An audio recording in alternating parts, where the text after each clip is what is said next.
Good afternoon, everyone. Good morning. Please take your seats and we'll begin our session today. The time is 10:45 a.m. on the 21st day of November 2024. We'll call our meeting to order. Madam Clerk, could you read the roll? Councilmember Corr. Councilmember Mickey Rodriguez. Councilmember Villagran. Councilmember Rocha Garcia. Councilmember Castillo. Councilmember Cabello Haverda. Here.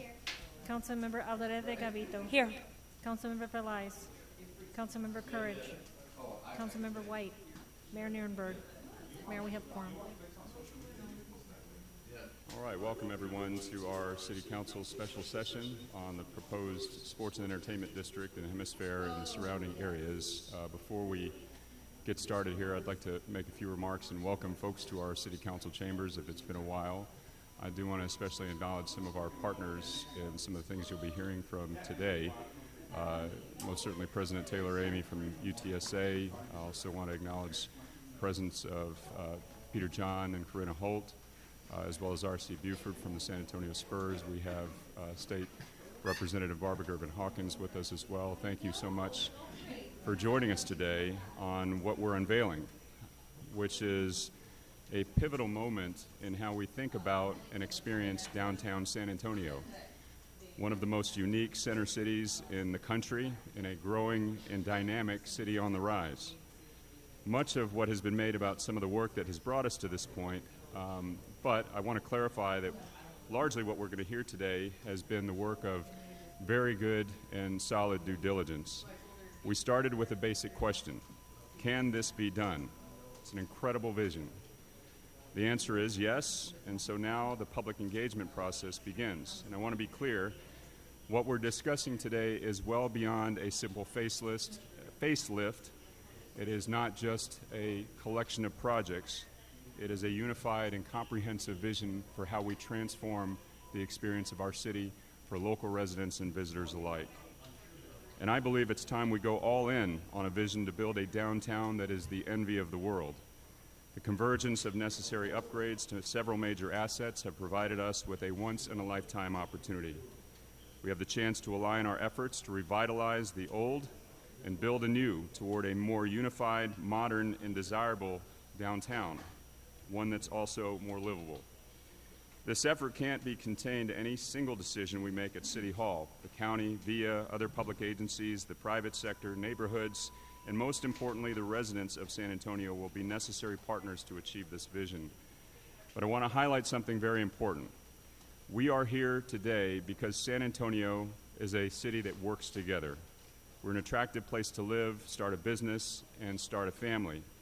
We've made landmark investments in our community to include affordable housing, workforce development, pre-K for SA, higher education, public transit, and more. The foundations of this city are becoming solid. Much of my time in City Hall has been spent working on policies to help residents better afford a life and a good life in this community. Our population is booming, our economy is rising in a more inclusive way, and I think it's safe to say that downtown is becoming the place to be. So I do want to say thank you to Eric, Lori, Ben, Andy, and all of our partners for your collaboration and collective vision to get us to this discussion. I look forward to the work ahead to realize what most of us here in this room have talked about for years, if not decades. And so, Eric, I'll turn it over to you to get us started.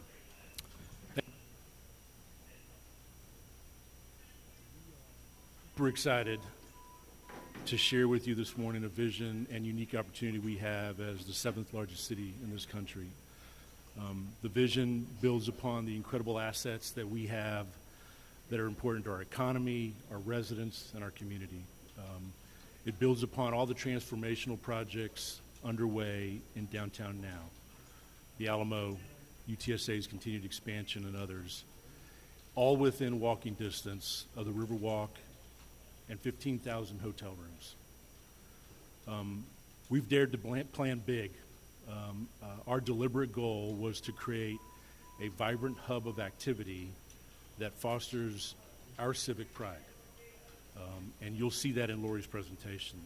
We've spent time to understand how other cities have approached similar efforts.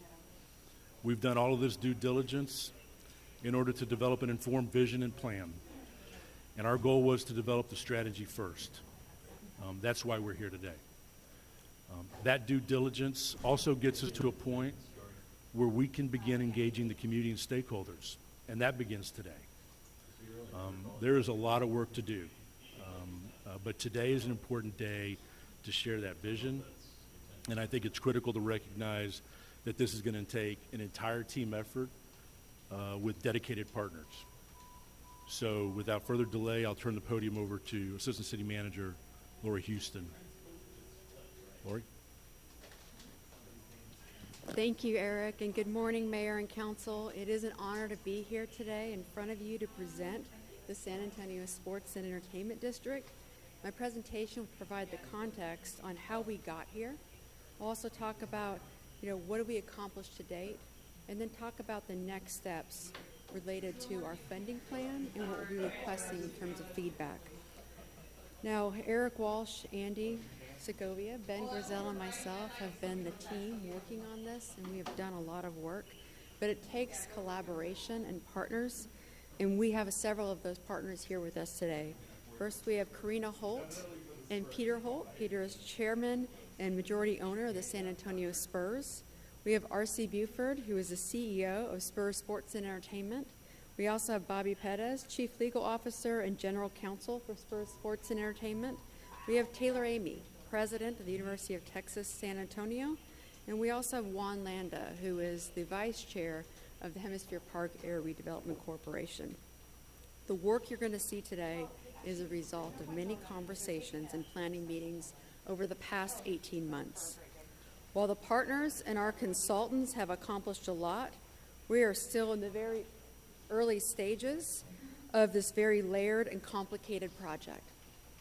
But we believe we are now at the point that we can expand discussions and plan meetings with the community, who is our most important partner. Before I officially start, I want to explain what the San Antonio Sports and Entertainment District is. It is a community space anchored by 4 parks that are consistently activated. Within the community space are entertainment and convention facilities like the Henry B. Gonzalez Convention Center, the Alamo Dome, a mid-size event venue, a new convention center and hotel, UTSA School of Hospitality, and a new arena for the San Antonio Spurs.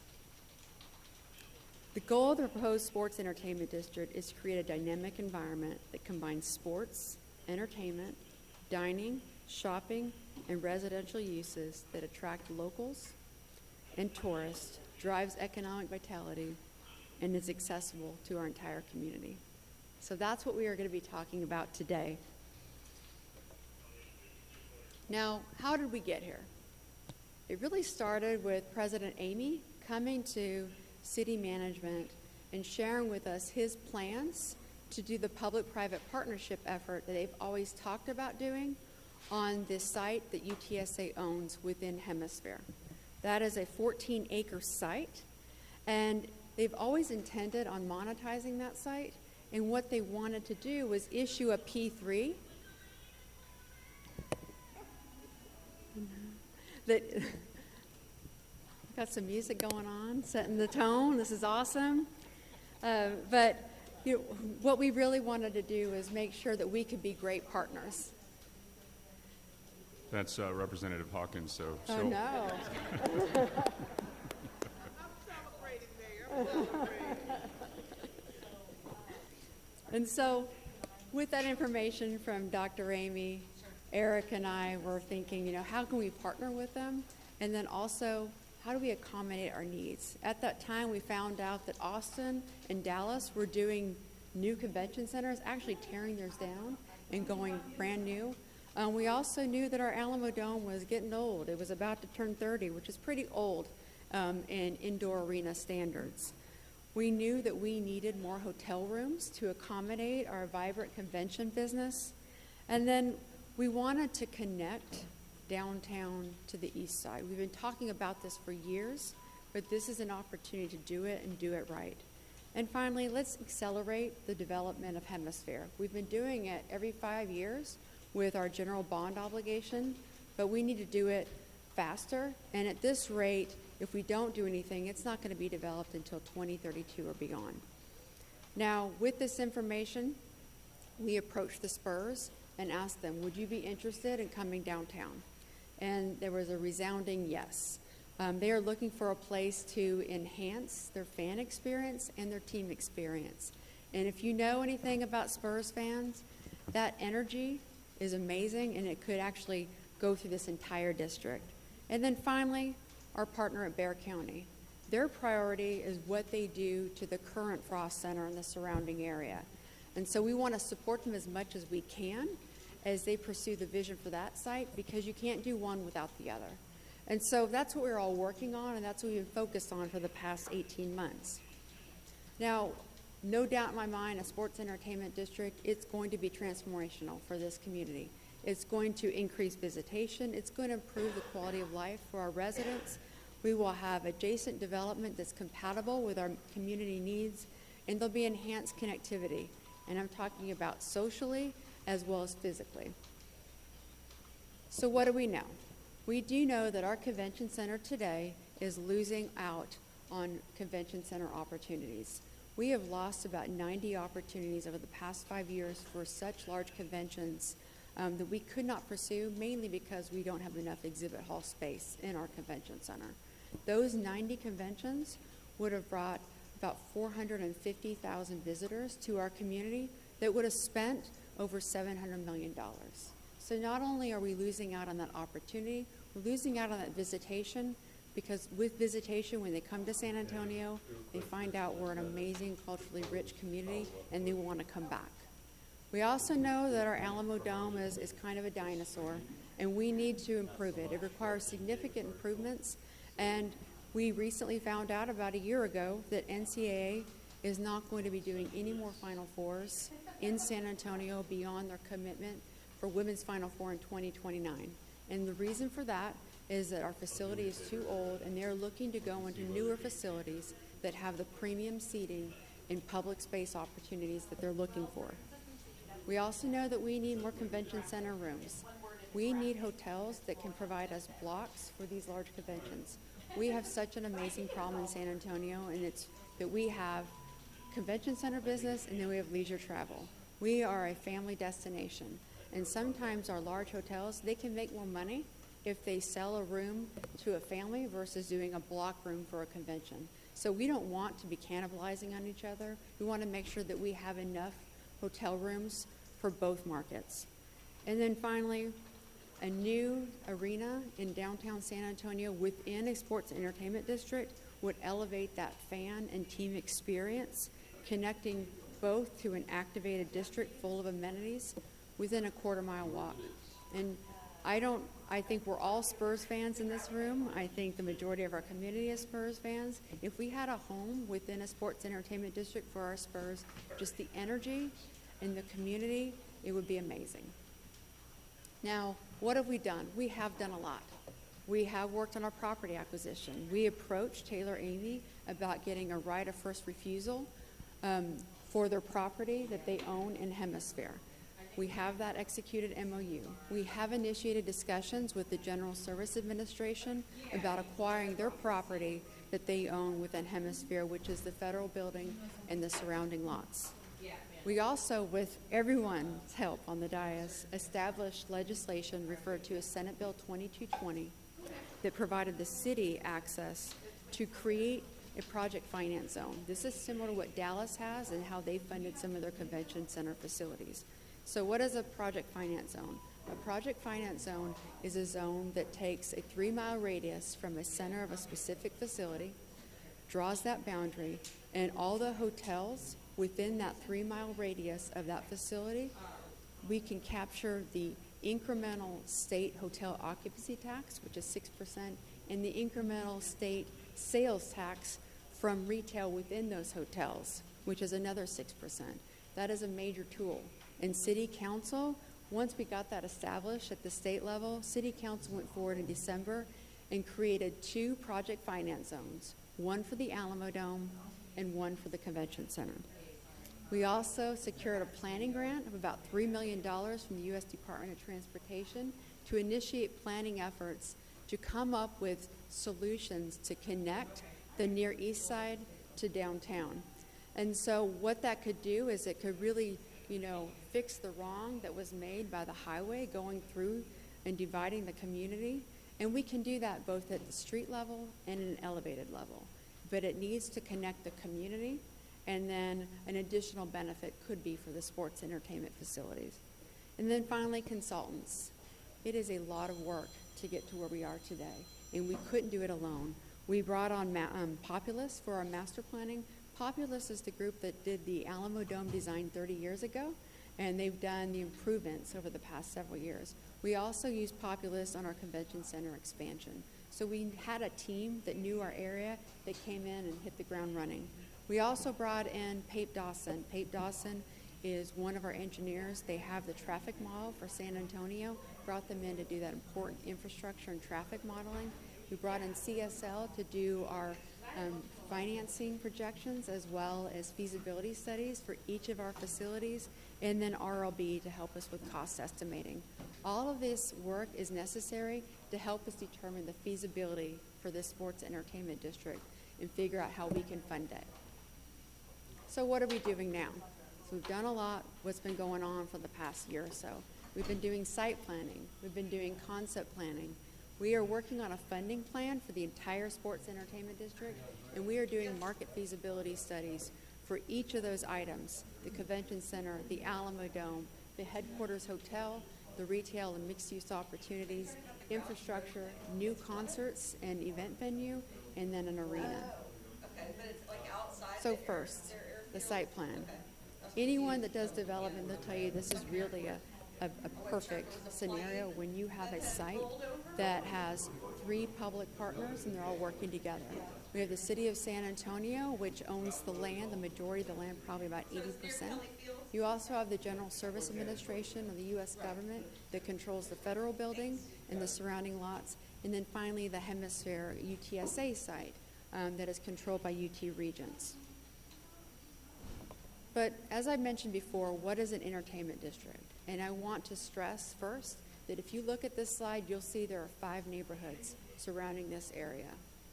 We cannot forget that this is in the middle of neighborhoods. And so the foundation for this plan is about community. So you have the 5 neighborhoods, and then we are going to anchor this park with public space. Just like the mission and vision in the Hemisphere Master Plan that Council adopted, it identified 3 distinct parks that are continuously activated, and they're surrounded by compatible development. We are going to do just that. We are going to continue the implementation of the Hemisphere Master Plan, and we have 3 parks that were identified in that plan. The first one, Yanaguana, started in 2015. Hugely successful. We have all community members from different council districts going to that park. We also have the Civic Park. Phase 1 opened in October 2023, and Phase 2 will open in February of 2025.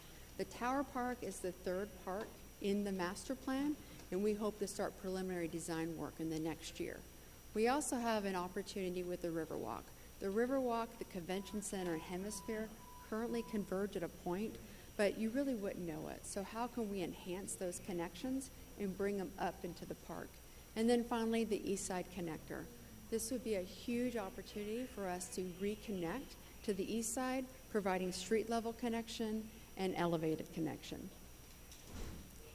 So we have those 5 community spaces, and then on top of those are going to be our anchor entertainment facilities. So we have the Henry B. Gonzalez Convention Center. We also have the proposed Convention Center Hotel with the UTSA School of Hospitality. If you're wondering where that is going to be on the proposed, or that is on the SAWS chiller plant that's currently operating. We, of course, would have to relocate the chiller plant to a different site.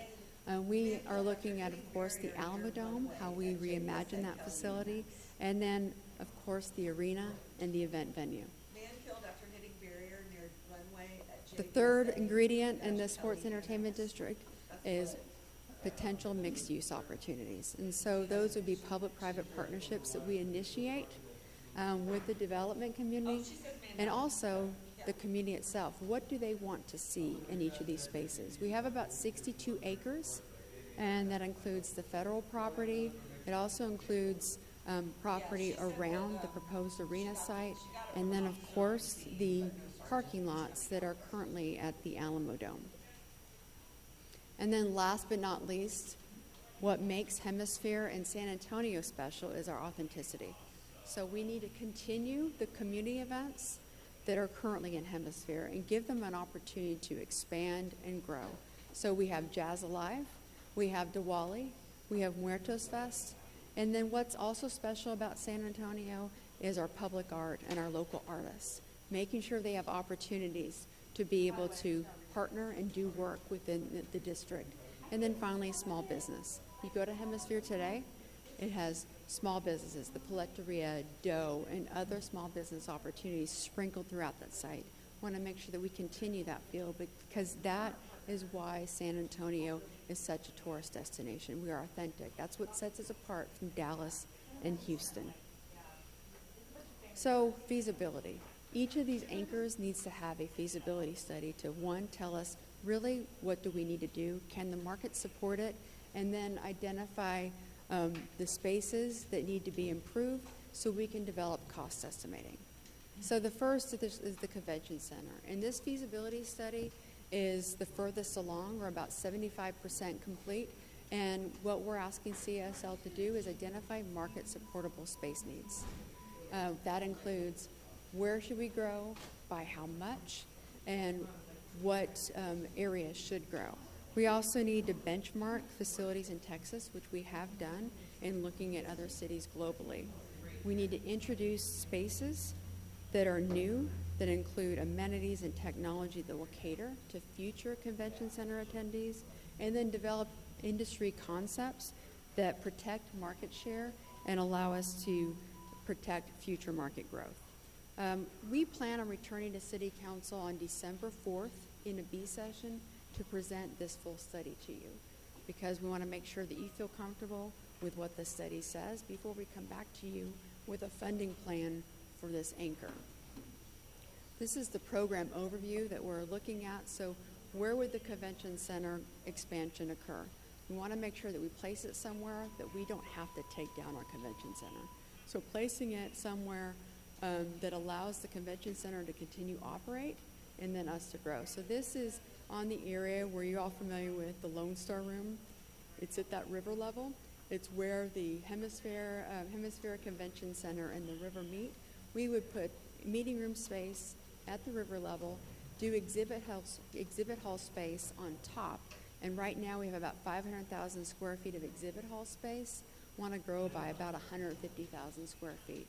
That will allow us to get the international car shows, large vendor opportunities, and then also divide the space where we can have multiple events going on at the same time. And then, of course, ballroom space. Want another Stars Over Texas ballroom. Sometimes when you use that ballroom, it takes 2 nights, one for setup and then one for the actual event. If we're able to have another ballroom, you could have an event 365 days a year going on in the convention center. So really maximizing that space and becoming a more attractive option for conventions. Now, the convention center hotel. Our market study needed to look at how many rooms, what types of meeting space, how many parking spaces, how many square feet of food and beverage, where should the UTSA School of Hospitality go, and other community amenities. I did mention that we are looking at putting this hotel on the SAWS chiller plant. And so what would that require? It would require us to build, in partnership with SAWS, a brand new chiller plant. That chiller plant would be a couple blocks north of the existing one, because we want that chiller plant to, one, service Hemisphere, service the proposed sports and entertainment district, and also have more capacity to service growth going on in the downtown area, specifically that north side. So we are working closely with SAWS on that and looking at how we can expand their capacity, but also use the current site as an economic generator. Our program overview of this hotel is another 1,000 rooms. So we have the Grand Hyatt. This will be an addition to the Grand Hyatt. We'll have an additional 1,000 rooms. We don't know who would operate that. That would have to go through a process. But 1,000 keys, 50,000 square feet of ballroom and meeting space, 26,000 square feet of food and beverage or retail, 20,000 square feet for the School of Hospitality, and 1,040 parking spaces. Now the Alamo Dome. I'm not sure people know that the Alamo Dome is the largest indoor concert venue we have in South Texas. We have 65,000 seats. With those 65,000 seats, we are able to attract large acts like Bad Bunny.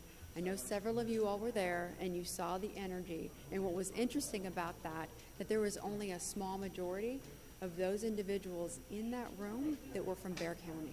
The majority were from South Texas, throughout the U.S. and Mexico.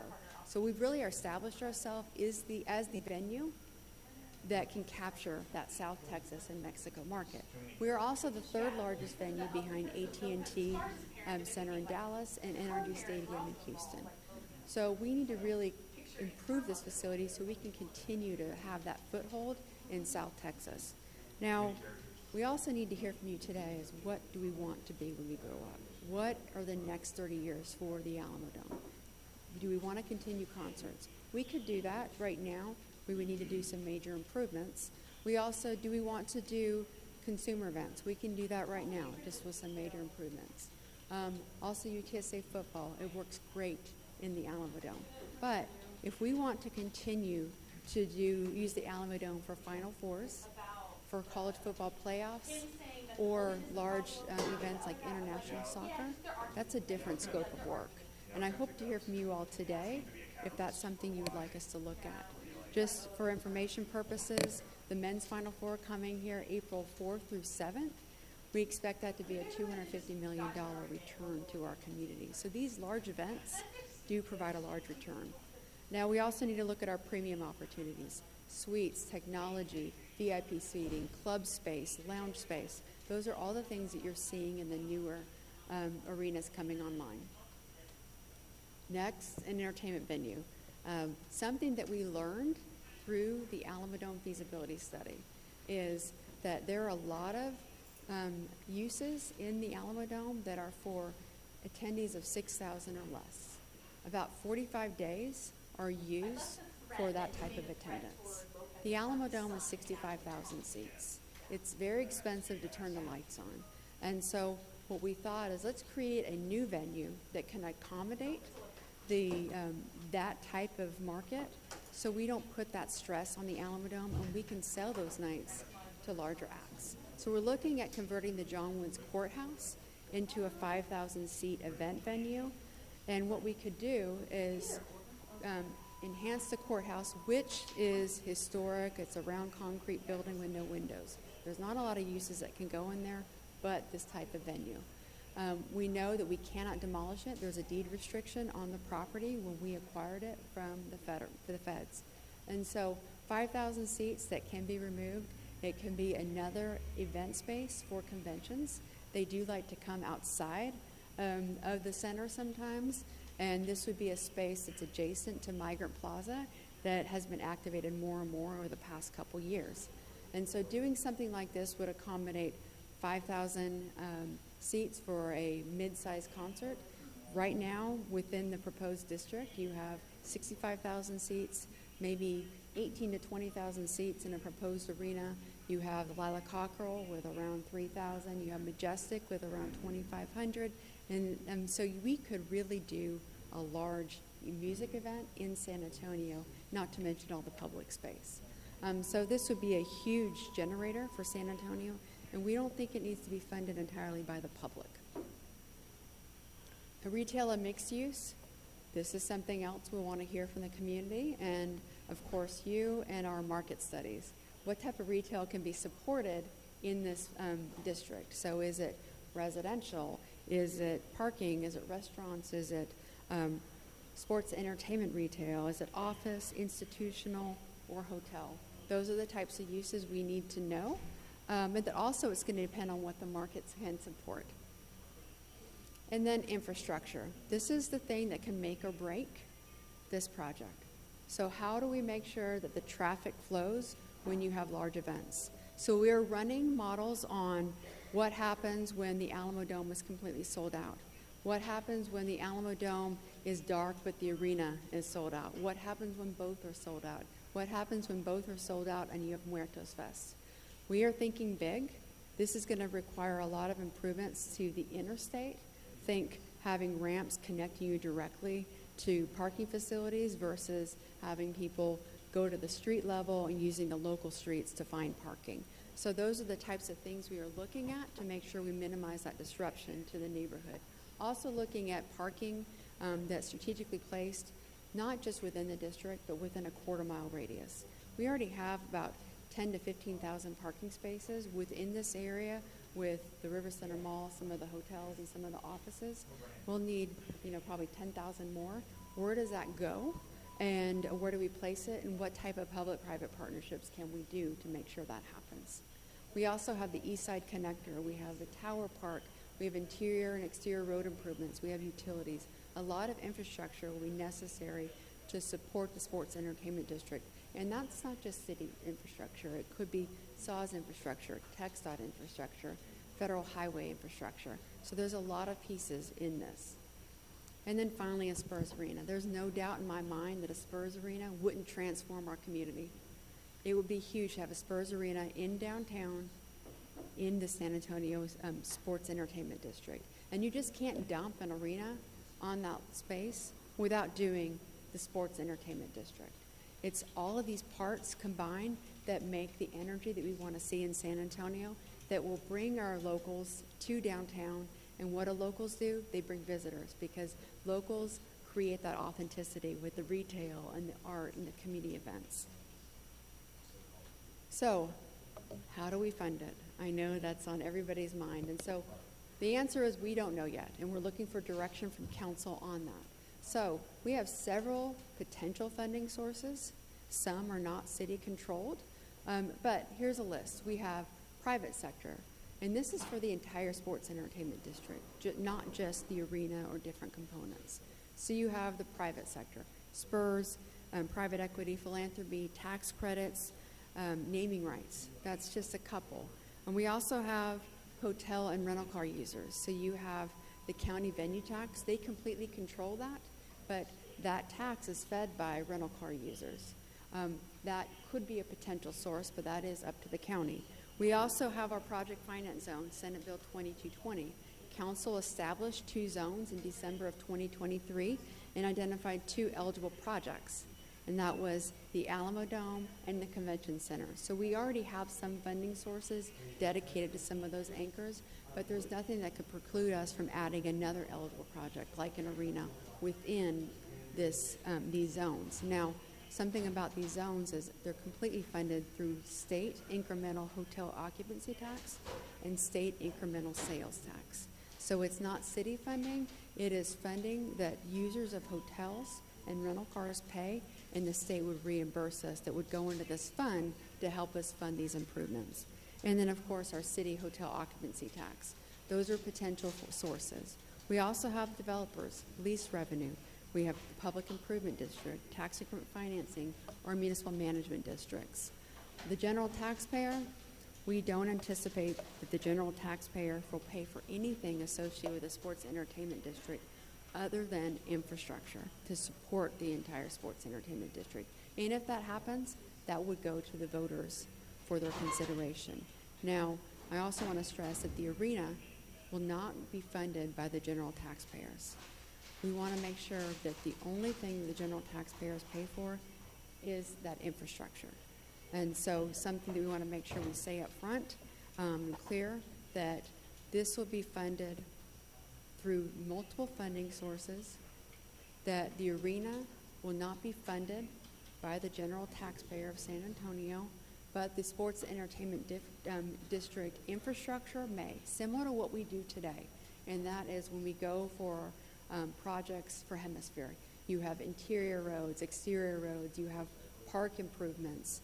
We also have neighborhood improvements we need to do. So those types of things could be funded, and they would have to go to the voters for their consideration. The same with the county venue tax. They would have to call the election, and that would go to the voters.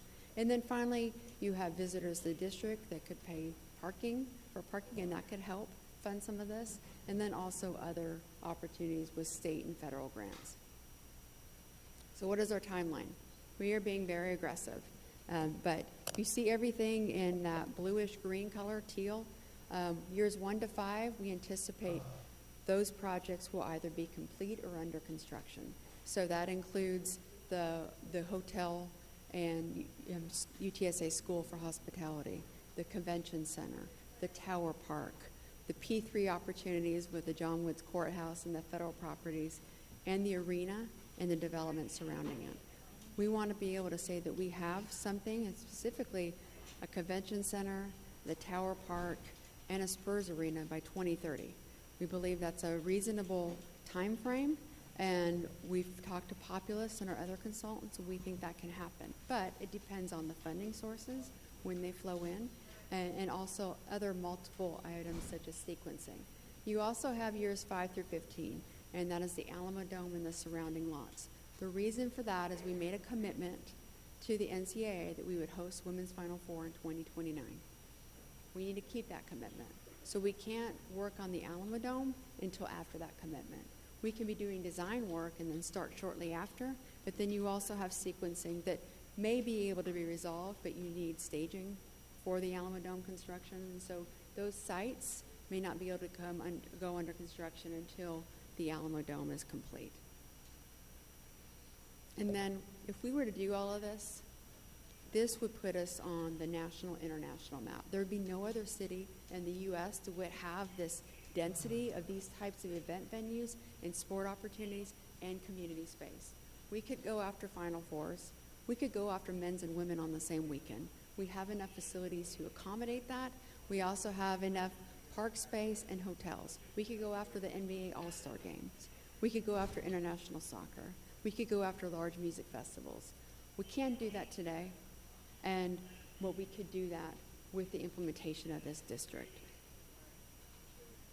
So here's a complicated timeline to show you that this is layered and complex, and you could probably hopefully zoom in to see that, but it really shows you each of the design phases and construction phases for each of these anchors, and it extends beyond 2035 right now.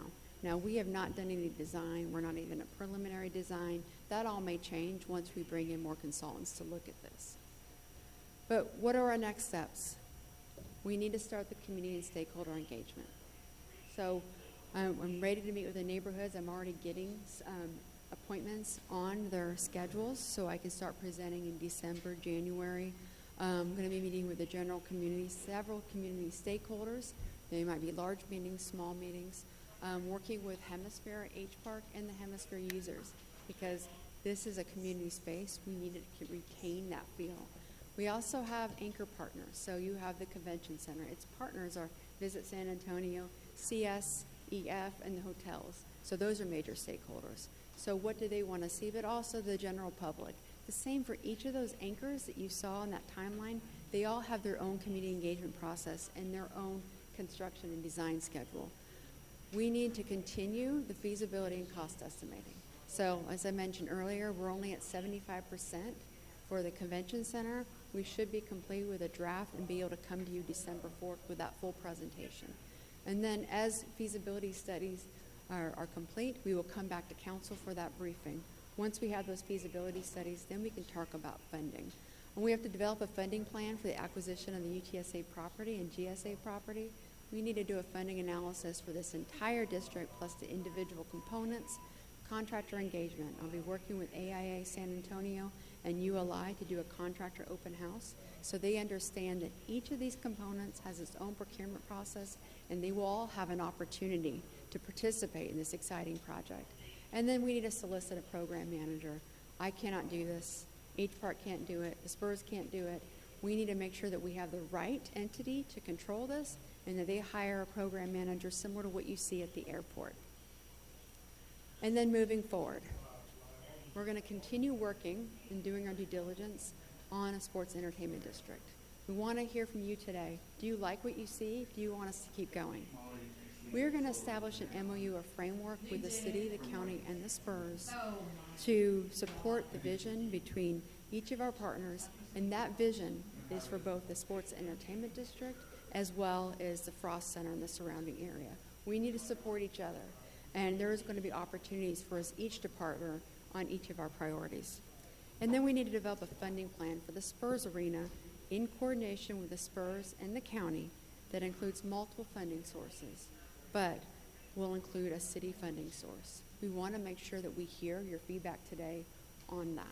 And then I would really like to hear your feedback on the Alamo Dome and several of the other feasibility studies that we presented.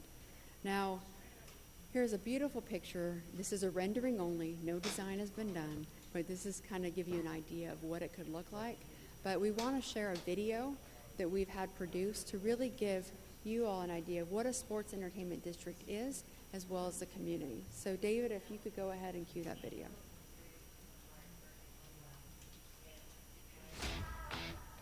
San Antonio is the heart of Texas, but the soul comes from its people. It is time to showcase the rich history and diverse cultural heritage of San Antonio on a global scale. Time to usher in the next generation of sports, technology, and entertainment in Texas. Imagine the activation of 4 community parks, woven through some of the most iconic buildings in San Antonio. An immersive, free, and accessible experience, allowing visitors and locals to connect with the culture of our community. A connection that will reknit the city fabric and bring communities together. A vibrant urban development that combines entertainment, dining, retail, and residential space into a world-class destination, all with our San Antonio charm. This is a once-in-a-lifetime opportunity to give our fans, visitors, and most importantly, our community members, an experience that will live on for generations. No city in the country can offer the range of experiences and opportunities in one place. From the Final Four, college football playoffs, and the World Cup, to beloved local events such as Dia de los Muertos and Fiesta. Let this be the catalyst to draw our next generations together and transform the future of San Antonio.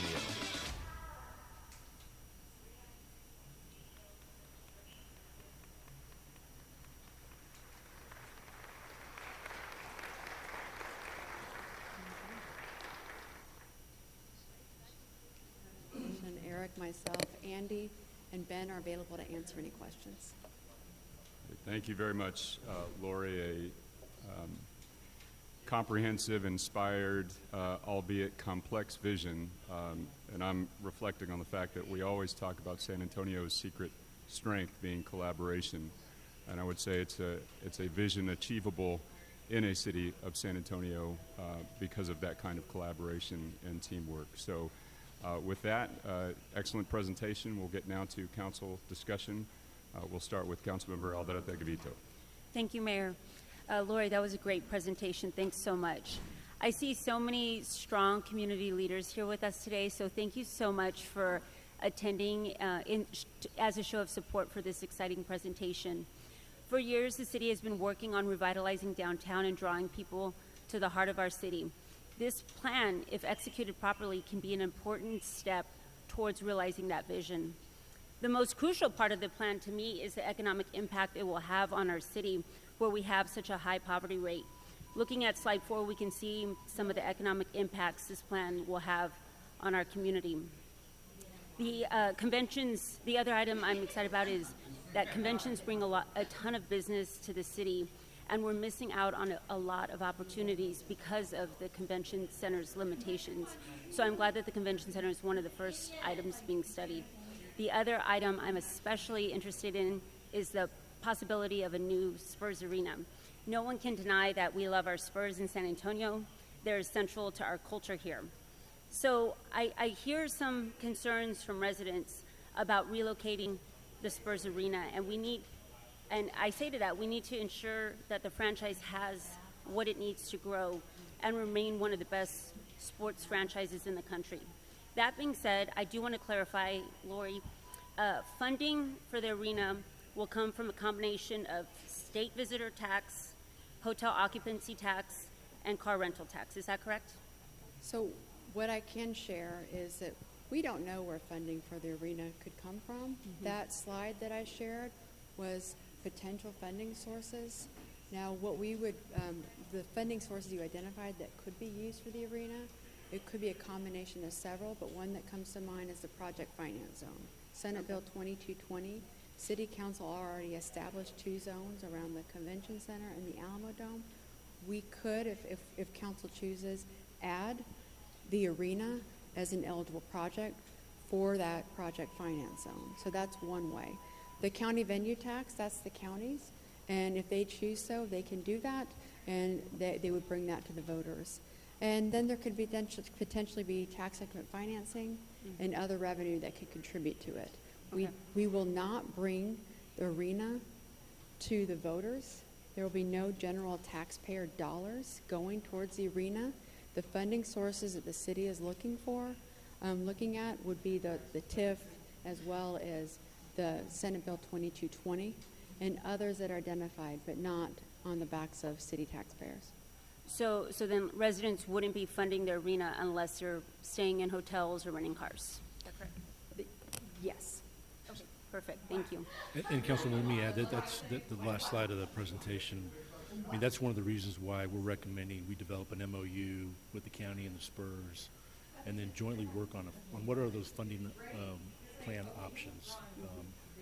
Those are all going to be critical, and there's probably a number of different ways you can slice it. But number one, that's important from the engagement standpoint from the community. But number two, from a structure standpoint, I mean, we're strongly recommending we develop that framework to be able to provide some guidance.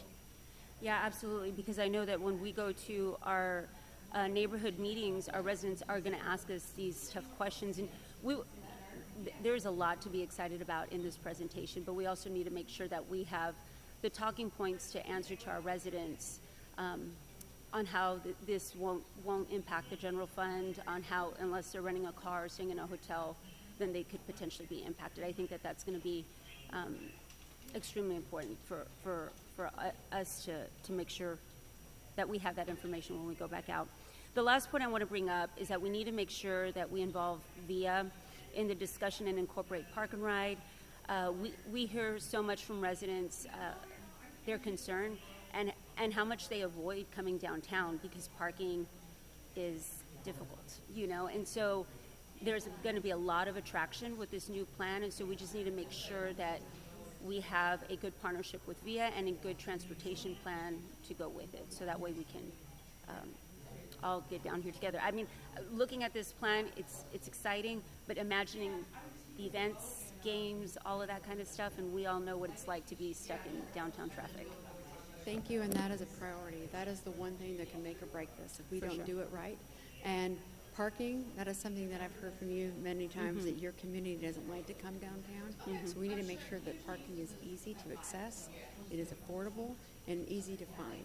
And so that is also a priority within this plan. I have had conversations with VIA, talking about how we can partner on park and ride, also working with their green line as an opportunity, and then other multimodal and other scenarios that we might have that VIA can partner with us. VIA also owns some property immediately north of the Alamo Dome with the Robert Thompson Center, and so what can they do to that space to make sure it's part of this overall district? Awesome. Sounds good. Well, I like what I see today, and I'm looking forward to continuing the conversation. That's all I have. Thank you, Mayor. Thank you, Councilmember Alderete Gavito. Councilmember Rocha Garcia. Thank you, Mayor. And Lori, thank you so much for the presentation, and Ben, and to everybody here. There's just so many of you to name by name right now. I also wanted to geek out and say that whoever named Project Marvel just made my day, because it was the only time that I could bring my Captain Marvel jacket to council. And so anyway, about a year ago, I wrote a commentary in the San Antonio Express News about how the time is now for a downtown stadium district. And it was inspired because last September, I took my son on an extended weekend getaway. He works for a senior center, and sometimes he's a little stressed about what he sees. And so I took him to back-to-back Major League sports games in Seattle. It began with a Seahawks game on Sunday. We went to a Kraken game, although I don't think we could ever get NHL in San Antonio for the record, and a Mariners game on Tuesday. And I'm not alone in my love for sports. Our city has united incredibly around the Roadrunners and UTSA. We see the excitement that it brought as we were recovering from the COVID pandemic. We love going honking downtown when our Spurs win. We want to do that more often. We want more championship river parades. We celebrate everything with a river parade. That includes a lot of our sports teams, our collegiate sports teams as well. By the way, shout out to Olu's volleyball team who is on their way to make history as well. But as these celebratory memories that all happen to occur, by the way, in the heart of our city, it led me to think of what we could do to make sure that we envision a future for our kids. I thought about it, and to hang our hopes just on a sports entertainment district would be short-sighted. So I wrote that we should come together to build an entertainment district that connects our community's strengths, leverages our cultural assets, such as the iconic missions, the only UNESCO World Heritage Site in Texas, Hemisfair, and our unique designation as a UNESCO Creative City of Gastronomy. You also saw what our chefs did just a while ago, bringing together everything that they could to showcase their culinary talent to the world. And where better to build that than at the heart of our city? We're a walkable city. I hear that time and time again as I travel. The new Alamo Plaza, development in the surrounding areas, and downtown street improvements would connect us to that walkable entertainment district that links us to the Riverwalk. We've already invested significantly in our downtown infrastructure through multiple bond projects. We may have to continue to invest some public dollars, but there's no doubt in my mind that we also need private capital. And here's where I think San Antonio has a unique value, especially as we position ourselves to become the leader on economic development in partnership with other cities across South Texas. I see the possibility of businesses from South Texas adopting San Antonio as their home team. There's an estimated 10 million people living in the emerging transnational mega region that makes up the South Texas Triangle. It gives me confidence, great confidence. And I'm looking forward to you all partnering with the South Texas Business Partnership, who has been doing an incredible job. And Mayor Nuremberg has been working with mayors across South Texas. This is the time to leverage that. But why stop there when we can expand our long existing ties with Guadalajara, with Mexico City, with our international sports designation, which we know travels well? And why not partner with the Hispanic Chamber with all of the work that they have done there? Those international companies need to showcase things to their own market. And we already have the momentum, by the way, with Wemby here. So the time to me is to leverage it now.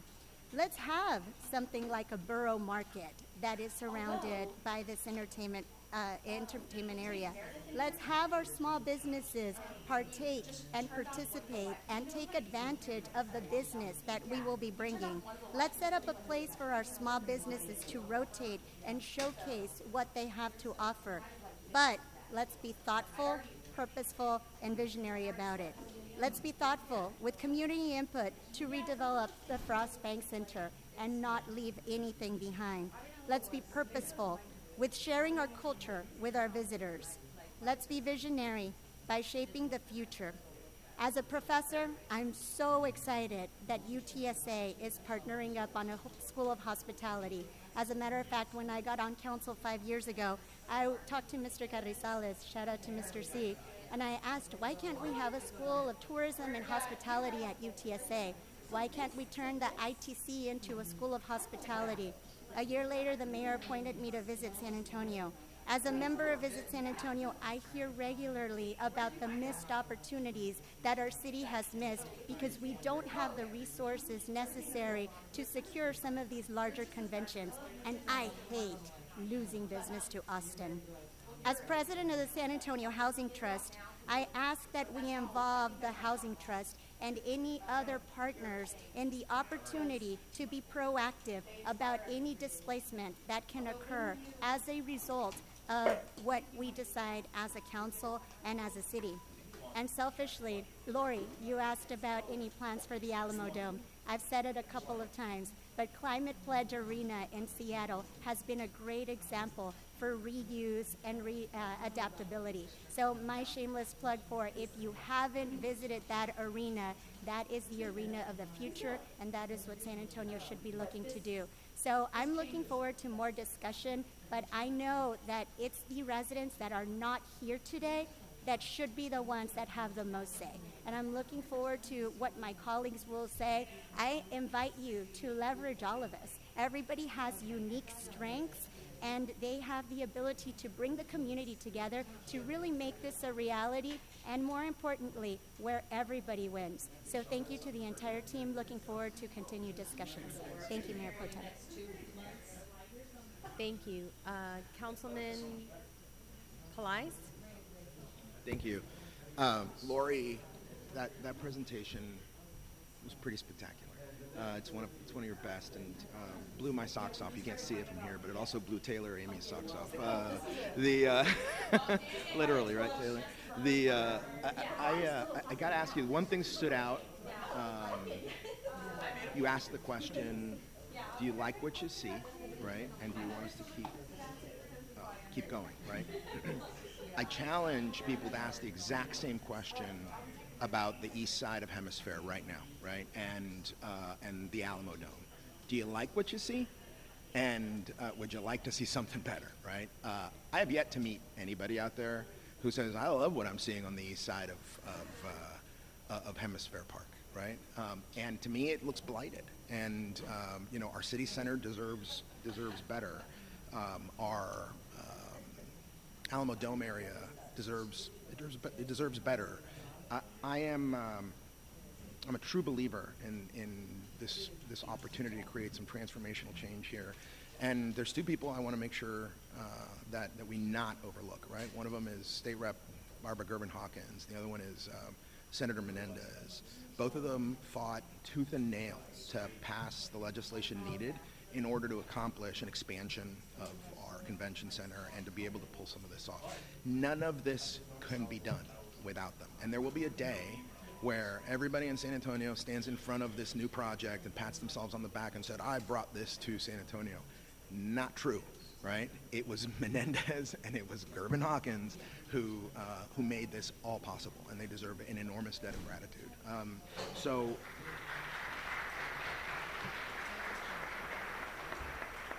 I believe that the city can walk and chew gum at the same time.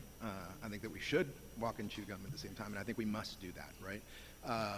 We can address housing, we can address poverty, we can address traffic, we can address gentrification, and we can also have nice things. And we can accomplish some big, bold, visionary things like what was presented to us today. And so,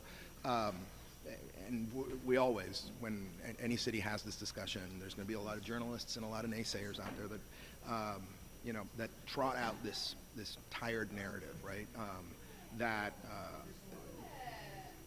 And then for some reason, we're always really rather allergic to push back on this narrative, right? But there's some flawed assumptions, and those assumptions in that narrative always revolves around two things. One, every economist says that this doesn't pay off for cities, right? That when public spending is involved, it never produces a dollar for dollar ROI that favors the taxpayer. And the second thing they always say is that stadium deals that include some kind of public investment really are just a transfer of public dollars to the pockets of billionaires and millionaires. It's not true. And there's some very inconvenient facts that many of the journalists, op-ed writers, and naysayers deliberately choose to not include, right? Because they're inconvenient to that narrative, right? One of them is that when placed in a city center, a stadium in which you already have a winning team, brings about an important resurgence of that downtown, right? And it brings about a resurgence driven by locals who finally come back to their downtown to enjoy new food and beverage options, right? To enjoy, the different activities outside of that stadium.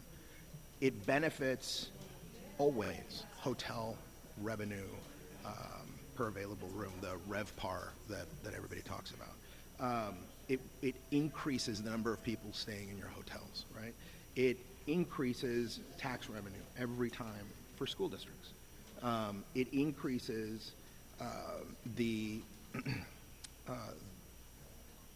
it increases infrastructure. And what you were talking, Lori, and I'll repeat it again, and people are going to conveniently choose to forget this part, right?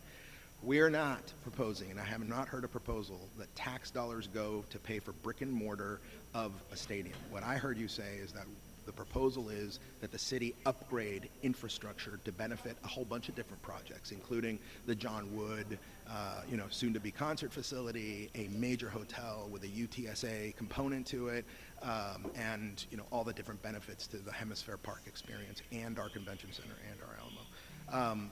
And then the streets and the sewer and the drainage that come with that. I think that's really important. I think that part of town deserves a very important investment in infrastructure, and I think that's very mindful. It increases traffic, walking traffic, right? Pedestrian traffic to and around the district to benefit local businesses. And then there's the intangibles, but they're super important, right? When Jenna Saucedo's team and I were in Korea, and when we've traveled to Darmstadt, when we've gone to Mexico, when we go to Japan, when we go to all these different countries, you know what they want to talk about? They want to talk about Wemby. They want to talk about Popovich. They want to talk about Manu, and they want to talk about, Tim Duncan. And that's not unimportant. That's huge, right? Because it's an opening to have a conversation about them moving to a city that features those greats and that brand.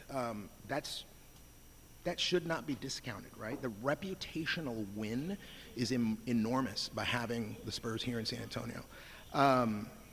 It also, I think, adds to the love and the pride that people have in their city.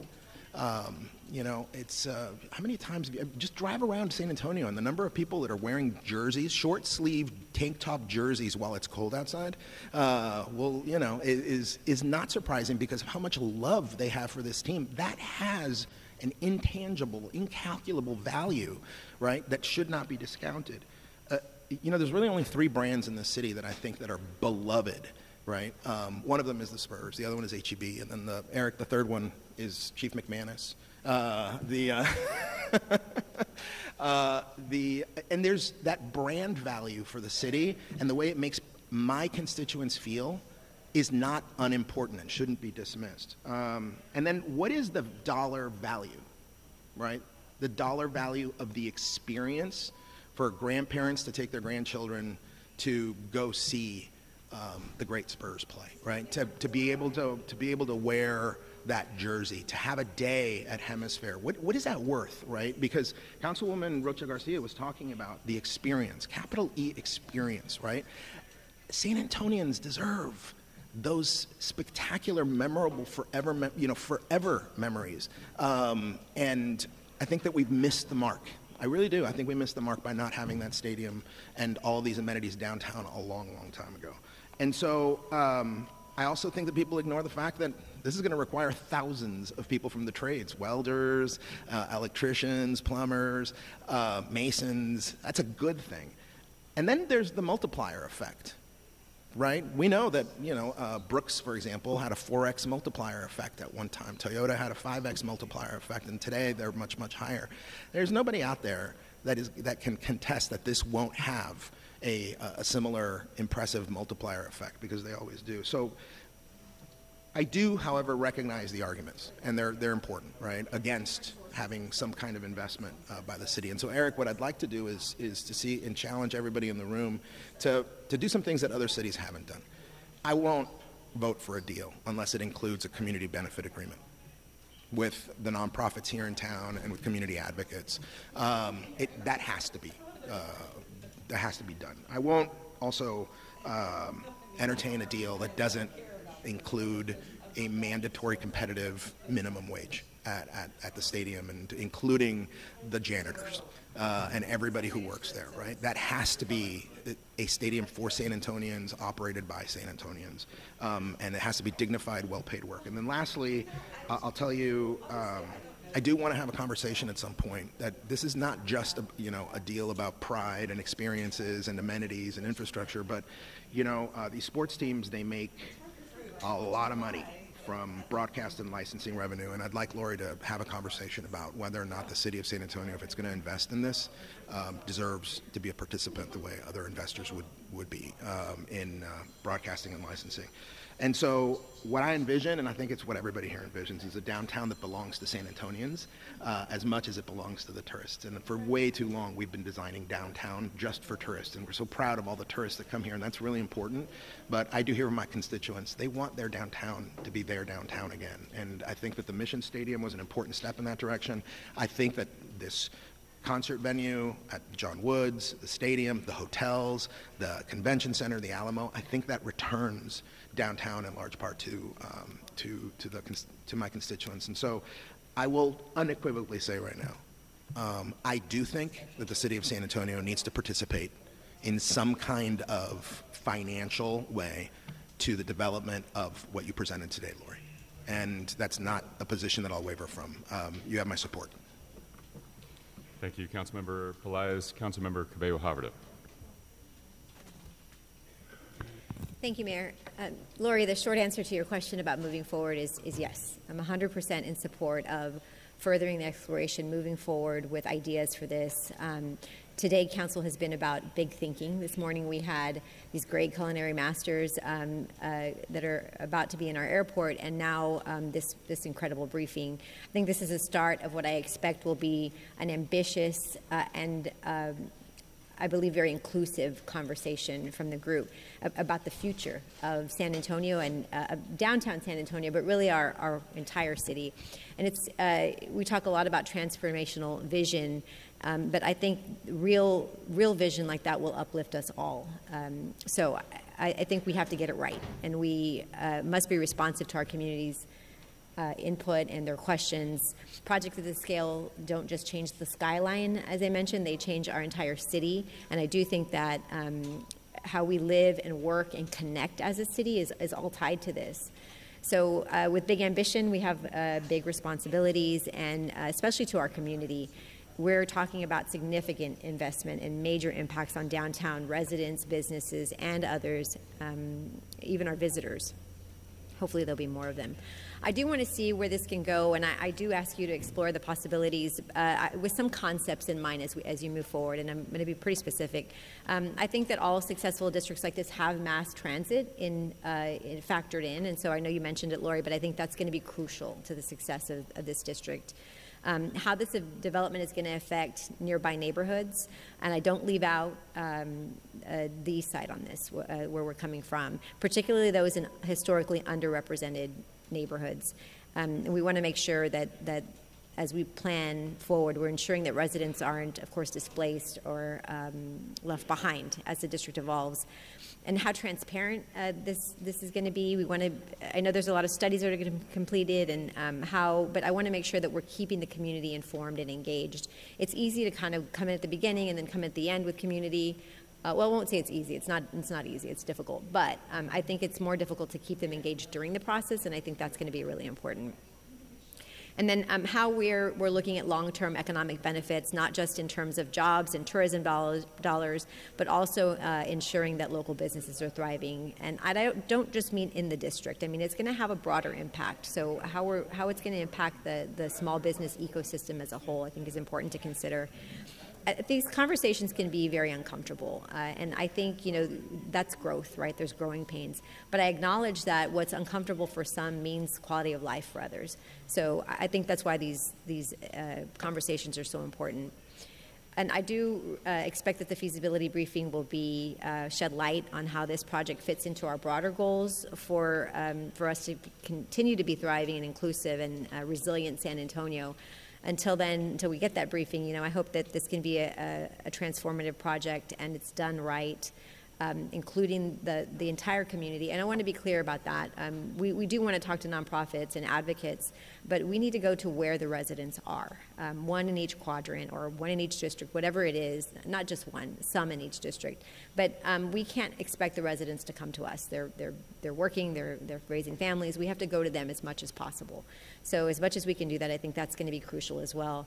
So with all that in mind, I say go figure it out. With this is work this out for the future of our great city. I want to look back in 10 years at this hometown of mine that I love so much, and I want to see a downtown that's on par with any great city in the world. I think we are just on the cusp of that in so many ways with our city, and I think this is a part of the key to that. So I'm very excited about it, and I want us to see it.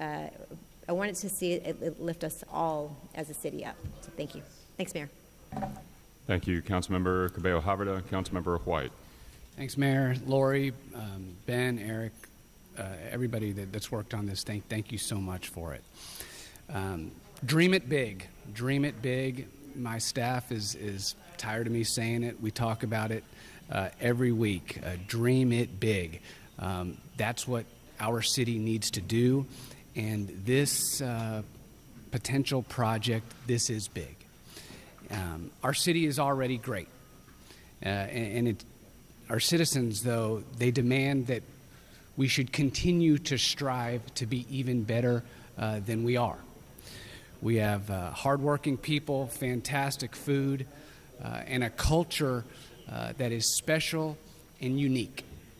And moving forward, we now have an opportunity to create a unique district in our city that really doesn't exist anywhere else around the country. We shouldn't make any mistake about it. This is transformational. The Riverwalk is already iconic, and connecting that with Hemisfair Park, a reimagined Alamo Dome, convention center, new hotels, and yes, bringing the Spurs back downtown where they belong is something that I believe, if done properly, this city will be proud of. And when we talk about the Spurs, so often people say, or people think about who can and who attends the games, but the Spurs are not just about the team on the court and who fills the arena. The Spurs are San Antonio. The love, the celebration, the community gathering, the camaraderie, the goodwill, the spirit that we all have when we gather around a TV or at a restaurant or anywhere else and watch our beloved Spurs play is something that we should never, ever take for granted. And giving them a nice new home downtown, if done right, is something I believe the team deserves and is something, again, that will be great for our city. So I'm strongly in favor of staff moving forward and exploring whether or not this project is viable. But I want to be really, really clear about something today. We cannot, we should not have the cost of this project fall on the backs of the citizens of San Antonio. I am extremely optimistic that at the turn of the year, our economy is about to take off. But it's no secret the economy hasn't been great now for some time. Property taxes have remained high. CPS energy rates have been raised on our citizens twice in the past 3 years. And people are tired of being asked to pay more. And as great and as exciting as this project is, we should not ask our citizens to once again pay more in order to obtain it. So again, I'm excited. This project can do so much for our city. The revenue created by something like this, if successful, can lift up everybody in San Antonio. It can allow us to do all of the things that we talk about every day in terms of housing, doing more for our homeless population. Everything we want to do can be aided by a successful project here. I look forward to seeing this become a reality in a fiscally responsible manner, in a way that will lift everybody up in San Antonio, and in a way where all four corners and the center of our city will benefit. Thanks, Mayor. Thank you, Councilmember White. Councilmember Viagran. Thank you, Mayor. And I agree with Councilman White that we need to get the San Antonio Spurs back downtown where they belong. 5 championships under the great coach Popovich, and of course we're praying for him daily, this entire community. So I'm really hopeful about what we're hearing today. Lori, I definitely want you to move forward, look at MOUs. I'm not going to tell the county whether or not they can raise taxes or not, but I think you have some really good, in terms, I want to talk about potential funding sources. The hotel occupancy tax, I'd like to see what that would increase. Parking revenue, I think if we can get the parking garages with the right technology, we can see our parking revenue go up, and I'm always saying that about our parking lots, especially the ones downtown. The public improvement district and the project finance zone, I'd like to see us move forward with that, with potential funding.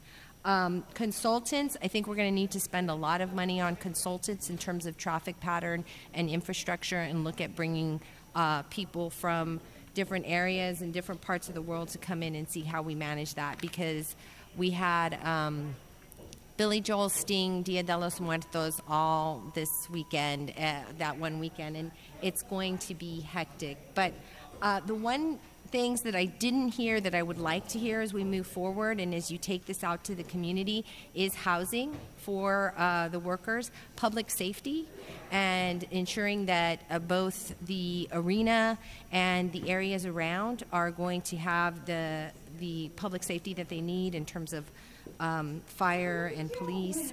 You did talk about infrastructure, and as we move forward as a council, we need to make sure that that's equitable among the districts. Climate change, the cost of keeping some of those older buildings in some of it, we really need to get hard numbers on that, because as much as the covenants are there, some of those, that could become a financial burden on the city that I really want us to look into as we move forward. I think as we take this out to the public, I'm really looking forward to hear from them. But I will tell you, it is so much.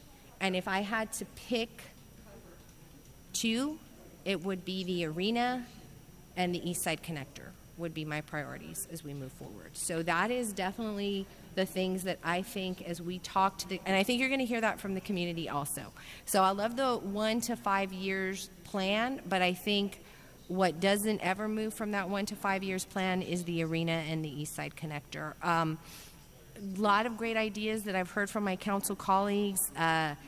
Really excited to move this forward, because you guys are all here to hear the plan. That's why I'm not going to take 7 more minutes to talk. And so these are my suggestions in terms of moving forward, and I look forward to having more discussions and for you taking this out to the community and getting their impact. And they are going to ask for a lot, and they're going to ask for a 6th championship too. So be prepared for that, Spurs. Thank you. Thank you, Councilmember Viagran. Councilmember McKee-Rodriguez. Thank you, Mayor, and thank you for the presentation. You look great. What I want to say first is, I wish that when the Frost Bank Center and the Alamo Dome were first dropped into the east side, that this same thoughtful planning went into it. This obviously took a lot of effort and time and planning, but it demonstrates in another way that areas like the east, west, and south side are afterthoughts to the planning efforts and the investment that happens downtown and on the north side. And I'm happy that in this instance there's some emphasis on the east side, but I believe that only happened because the Alamo Dome and Frost Bank Center are in District 2, and so it's happenstance, right?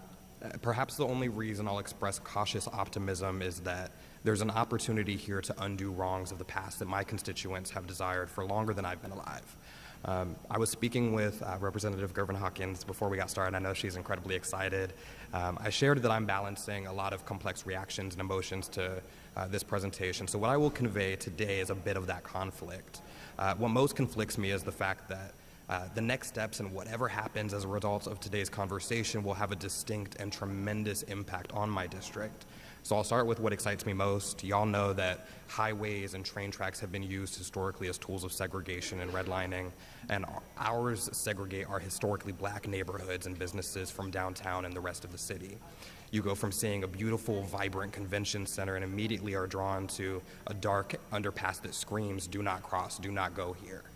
And there's a huge need to connect areas like St. Paul Square and neighborhoods like Dignity Hill and Denver Heights to downtown. And so the idea of a land bridge is incredibly exciting, and I think with it comes a robust multimodal transportation plan that includes bike lanes and tree canopy. So I'm excited for the opportunity of the East Side Connector that's a part of this plan. The caveat is the purpose of a land bridge has to be community-centric. And I expect that there is extensive outreach to determine not just the design, but the intended impact of the bridge. Dignity Hill and Denver Heights are also just very sensitive areas to gentrification and rapid change. And with big changes like this, there is so much opportunity for things to go wrong. And I know that a land bridge may not be the final answer, but I am thrilled that we have an opportunity to undo the damage that the highway has brought. And I think that's extremely significant. Regarding the convention center, the hotel, the entertainment venue, and whatnot, I expect that care and diligence is followed. Those aren't huge priorities or concerns necessarily for me at the moment. But I'll move on to the Alamo Dome, which is also in my district. And I've expressed to y'all my dismay that the Alamo Dome has been named one of the ugliest buildings in America. And while I maintain that there are uglier buildings, that doesn't change the fact that it does need a facelift. And how that happens, I'm unsure, but I'll follow it closely, and I expect that my community is heavily involved because, again, it does abut my neighbors. I'll move on lastly to the proposed Spurs arena. I was 4 years old when voters approved the plan for the Frost Bank Center, and still I am held accountable for the promises that have never been fulfilled as a result of its development. To this day, my constituents want to see new amenities. We want to see increased tourism that will support existing small businesses on the east side and to even offer opportunities to expand those businesses. We want to spend our money in our community, but we're left behind in nearly every opportunity for this type of an investment. And what I believe we have here is an opportunity to be intentional in the fulfillment of those promises made all those years ago, and I think this may be the only opportunity that we have for that. So I've conveyed to city staff and I've conveyed to the Spurs, how you leave a community is more important than how you found it. And if and when the Spurs leave the Frost Bank Center, they need to leave my community in a much better position than we're in today. The Frost Bank Center right now is a sea of parking lots, and on game and event days, visitors are immediately drawn away from the east side while blocking existing residents from getting access to anywhere in the surrounding area. And I know that the rodeo has expressed interest in operating 365 days of the year. I want to convey here publicly that that is not going to be the answer, and that is not the solution to the need for investment and the promises that have still been fulfilled. That is not the promise that was made, was a 24/7 rodeo. So right now you have a cautious ally.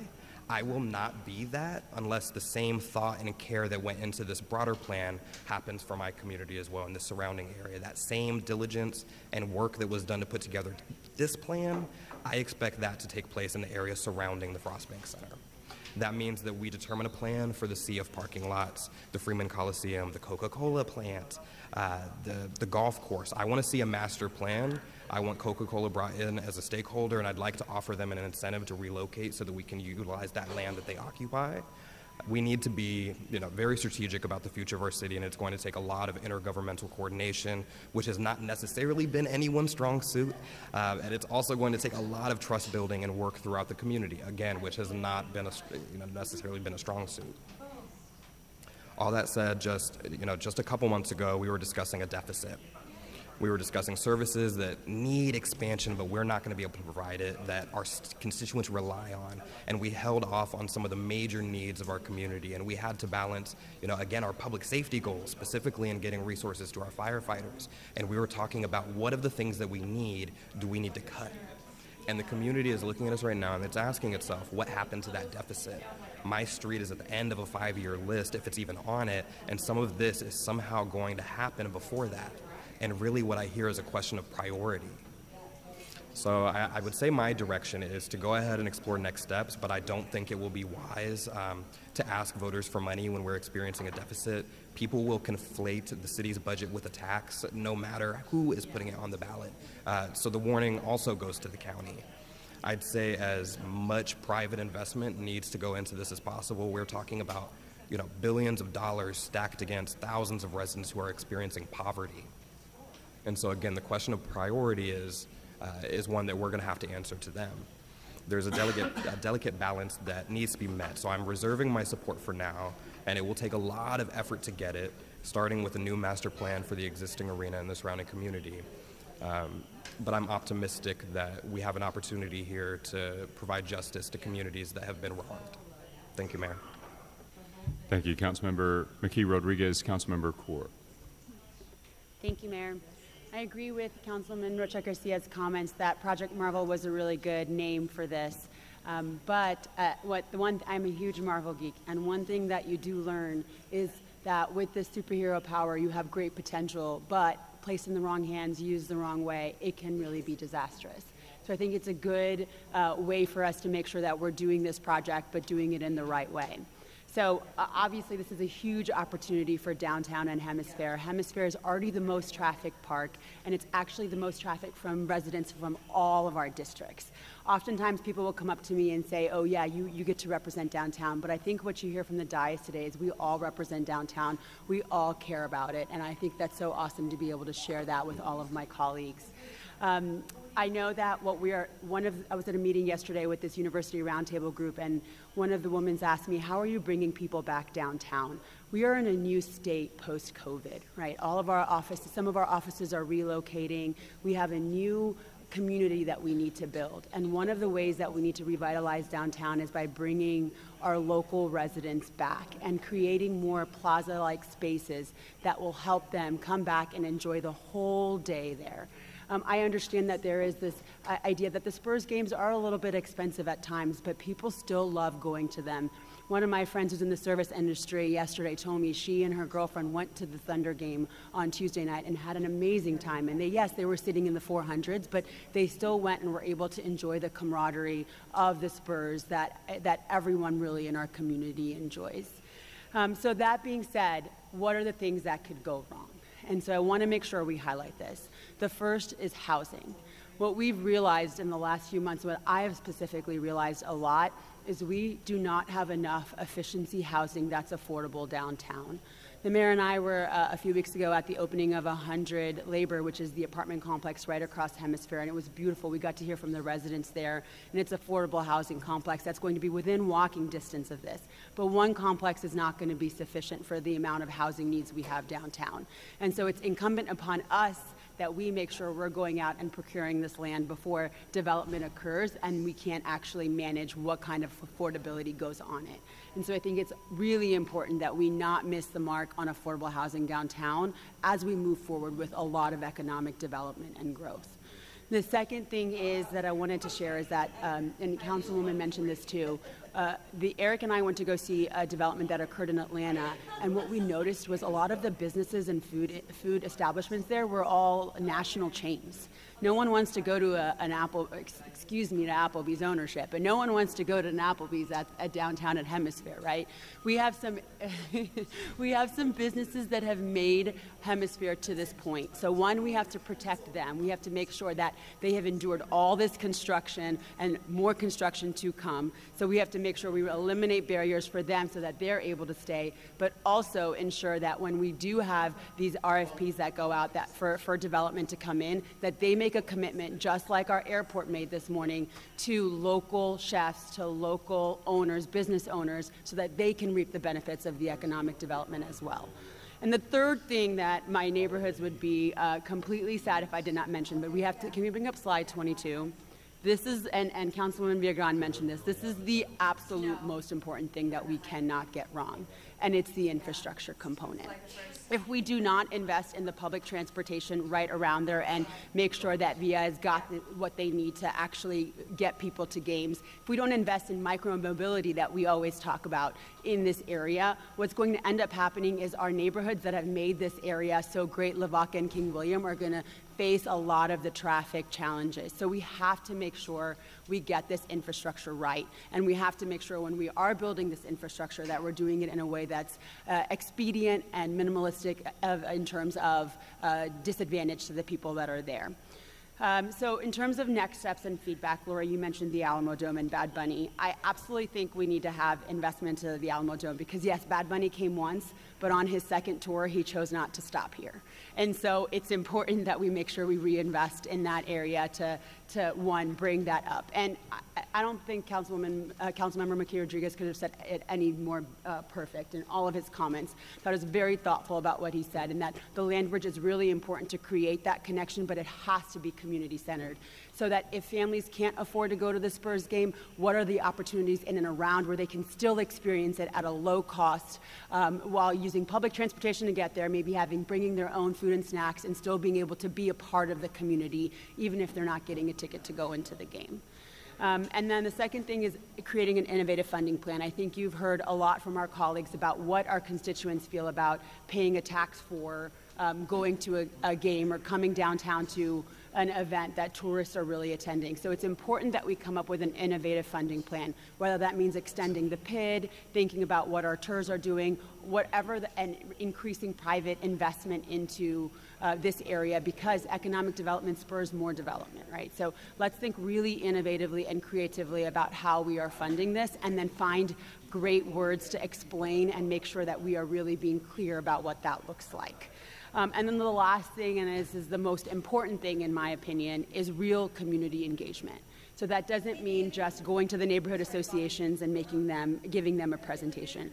That means thinking with CNE about what does it look like to get the amount of people that responded to our horse carriage survey to respond to this and provide thoughtful feedback. What would they like to see? What would that community benefits agreement look like? What are the things that would make sure they feel like this was built for them and not for the people in this room, who I'm so grateful to see all of y'all's faces.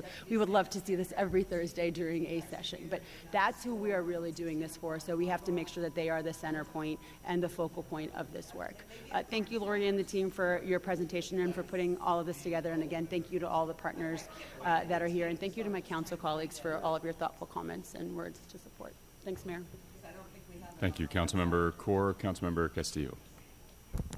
Thank you, Mayor, and thank you, Lori, for the presentation. As a historian, urban historian, I'd be remiss if I didn't ground us in San Antonio's history of urban renewal, the raising of neighborhoods for the construction of Hemisfair Park, as my colleague cited, right, the highways that have ran through our communities that were established, displacing folks all throughout the city. And that's the story of many of my constituents, right? Folks who have been displaced time after time in the name of progress and urban renewal are now on the border of D5, feeling those economic pressure of increased property taxes, increased utilities.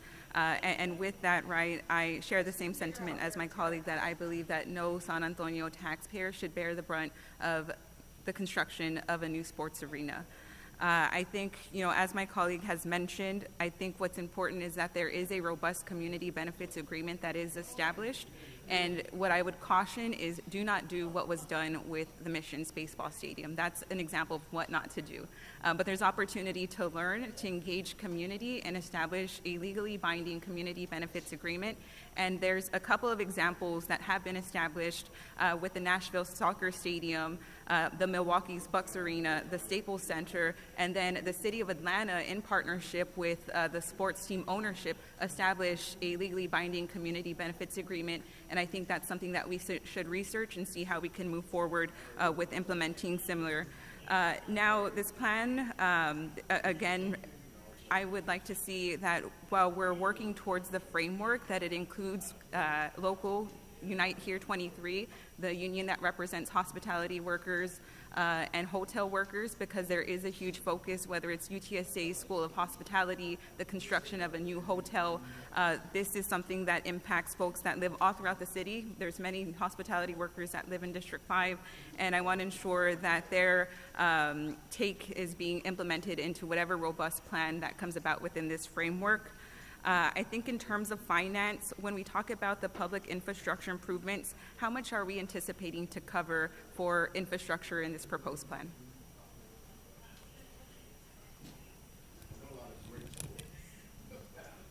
We can't answer that question right now. That's why we're still doing the feasibility. We are working constantly with our partners at CPS, at SAWS, of course, VIA in the city to help us identify what those pieces of infrastructure are and what the costs are. We have a feasibility study that we're presenting to council once it's available, and then once we have that study, then we can develop those cost estimates. Thank you. And I share similar concerns, right, on priorities with infrastructure. I know there are things that are very much needed, but when I have Ms. Hernandez calling our office about an apron and or approach, and I have to relay with her that that's her responsibility, or Mr. Hernandez with his alleyway maintenance, and if it abuts his property, that he's responsible for that maintenance. I'm just concerned as well, right, with the perception that we're prioritizing infrastructure for new development when we have San Antonio residents who have been waiting 5-10 years for basic infrastructure like streets and sidewalks. So I look forward to us receiving that plan on what that infrastructure may look like. And in terms of the county's participation in the construction of a new arena, can you share a little bit about what that process would be like? My understanding is that they would have to send it out to a vote to Bexar County voters to participate in the stadium. I'm going to kick it over to Eric on that Yeah, one. I'll take that one, Councilman. So I think they've done it twice before. The county has the availability to call for a vote of venue tax, and the venue tax is made up of two revenue sources. It's an increment on the hotel occupancy tax, and it's an additional tax on car rentals out at the airport. And so that would be a mechanism that the county has. Again, it goes back to the last slide where we're recommending we develop a framework MOU with the county and the Spurs to bring everybody to the table. I mean, I don't want to speak for the county. They're an obvious partner, but we'd need to have those conversations with them. And I know we can't speak for the county, but are we anticipating, or if someone from the Spurs team can answer, are we anticipating that the county would look to the venue tax? And I ask the question, right, because if they do, my point is that it would go out to voters. There would be a democratic process for the public to give input on the stadium. If the county chose to do that, you're correct. That can only get done by a vote of the county voters. And at what point in the process, I know this was going to be coming back for a December briefing, will we have the capital stack and what the county intends to contribute?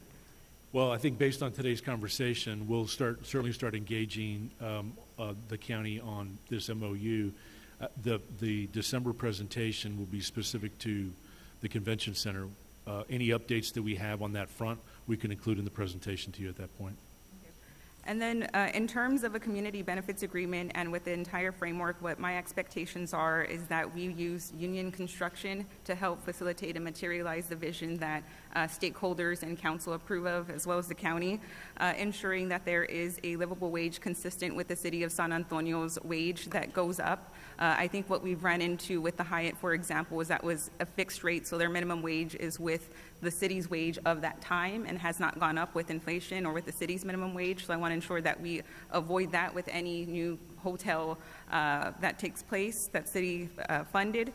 And then I also want to ensure, to the councilwoman's point, that we do implement the housing trust. I think a lot of the sentiment and concern that I hear from community is just the domino that we've already seen fall with Soapworks Factory and the pressure that that's putting on the whole San Antonio housing ecosystem. And how can we get ahead of that by ensuring that the construction of new housing is deeply affordable, does accept vouchers, and is accessible to hospitality workers.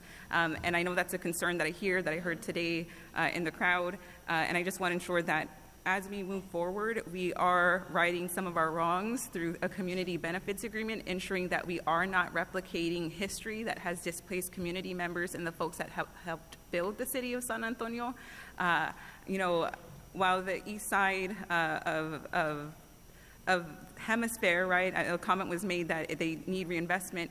I've had conversations with folks on Mesquite Street and Hackberry that are barely holding on to their homes. So we need to ensure with the CBA that we're engaging folks that have lived in the community for decades, if not generations, so that way we can ensure that there's some type of plan in place. Again, citing the city of Atlanta, they have created a tax fund in which they help save off the increase of property taxes around their sports stadium. And it is a public-private partnership, so I think there's models that we can look to replicate to ensure that we minimize as much impact and risk for the established communities. So those are my comments and my expectations. Thank you, Mayor. Thank you. Councilmember Castillo, Councilmember Courage. Thank you, Mayor. in listening to everyone else's comments and thoughts about this, things come to mind as I'm near the end of the list sometimes. And I have to say that I recognize, I think all of us do, many of us do, the great cities have great downtowns. And we can think of all of the great cities in this country and what downtown is like for those cities and what it means to the community. And I really liked the presentation today. That concept is great. I wish I could wave a magic wand and put it in place tomorrow so that we could all enjoy what that will offer or may offer in the future. But I don't think anyone can tell what the future will hold for us. Certainly no one knew about the pandemic, and nobody knew about Winter Storm Uri, and no one knows whatever else may come down the line. So, there's a lot of what we have to consider as we think about this. One of the important things that I've been talking about, I've heard about from people who know what goes on in our community over the years, and that is that growth should pay for growth. So if we're going to grow a new arena, if we're going to grow a new hotel, if we're going to grow new businesses in this area, then that should be paid for by the people who are growing these things. We're not talking about the San Antonio taxpayers. We're talking about the developers or the hotel owners or the people who own the sports franchise, etc. We've heard, or I've heard comments that this could be a $3 to $4 billion effort over 15 years. And I also heard us talk about, Lori mentioned that the estimate is that over the last 5 years, we have lost about $750 million in tourist money coming to San Antonio because our convention center isn't big enough, or we don't have enough hotel rooms, or because the Alamo Dome need updates. Well, when I was doing a little bit figuring, that's $250 million a year over 5 years, lost opportunity money. But a lot of that, if we were to have those people come in and spend that money, a lot of that is just a hotel tax that's restricted and doesn't go to the general fund. It just continues to support, the Alamo Dome and the convention center. A lot of that money would just go to businesses that are open, that are providing a service or providing products. Now that helps pay for jobs, but it doesn't give any money to the general fund other than sales tax. But, if we talk about $750 million or $250 million a year for 5 years, probably a lot of that goes to hotels, it goes to the businesses. How much does the city get in return, let's say, in sales tax? Well, we probably get, if it's $150 million a year, $250 million a year, we get 4 or 5% of that returned to us. So, what we get is what? $8, $10 million? $15 million a year added to our general fund? We don't get $750 million a year added to our general fund for us to go ahead and do things for the people in this community. Now, that's the past, and we're looking forward to the future, and hopefully the return will even be greater. But I want to know, before I vote in support of these, how will this development improve the lives of nearly 250,000 San Antonians who are living at or below the poverty line? Does $10 million a year, $15 million a year in additional sales tax, or $20 million a year in additional sales tax resolve that? How will whatever the city gets out of this in revenue, how will this change homelessness? We're already seeing the community spend $75 million a year fighting homelessness when you talk about the city, the county, all the nonprofits, federal money, state money. How will this project and any revenue to the city increase affordable housing in our city, which it's a crisis for a lot of people?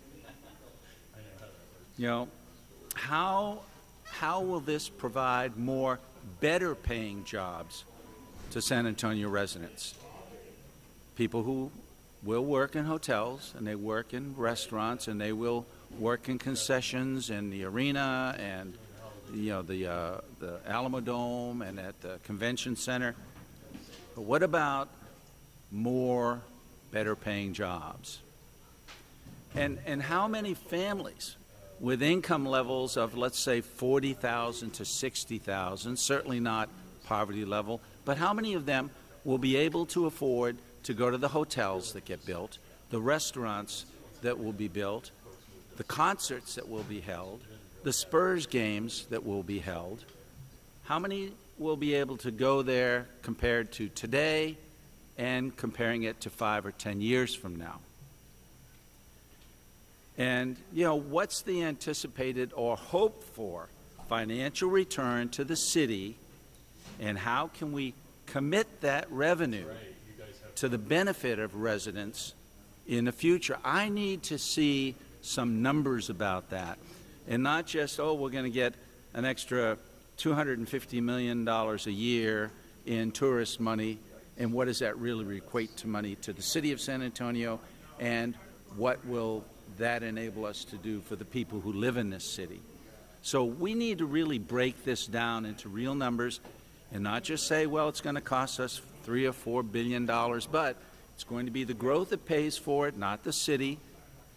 But when it comes to infrastructure, as we've heard, when it comes to streets and roads and overpasses and other things that are part of this program that aren't going to be paid for by private dollars but are going to be paid for by city dollars, what's going to be the cost of all that, and what's going to be the return to the city that we can use to help better the lives of the people in San Antonio? I love the Spurs. I think all of our wants and needs and desires in this plan are good, but I want to see how is it going to benefit the rest of the city over the long run in some real proposed numbers, so that we can balance the decision and the dream with the reality of what we need to do in our community. Thank you, Mayor.